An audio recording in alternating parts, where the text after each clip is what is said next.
Hi everyone, welcome to our channel. So today in this tutorial, I'm going to show you how to use Affirm on Expedia. So let's get into the video. So firstly, open up Affirm and then log into your account.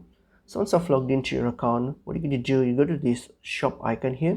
So here you can search for Expedia. So for example, search for the store. So I'm going to search for Expedia here.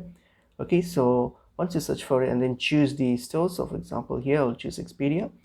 And then once you've chosen here, so all you have to do now here is just do your click on shop online. So click on shop online and go to their site and then make your purchase or your order. So just make any booking, and then when you get to the checkout section here, all you have to do is just choose affirm. So as mentioned here, just choose affirm at checkout. So when you check out, all you have to do is just choose the affirm option, because Expedia is partnered with affirm, so you'll have the option to check out using affirm, right? So all you have to do is just click on shop online and then complete the checkout process and choose affirm menu checkout. So that's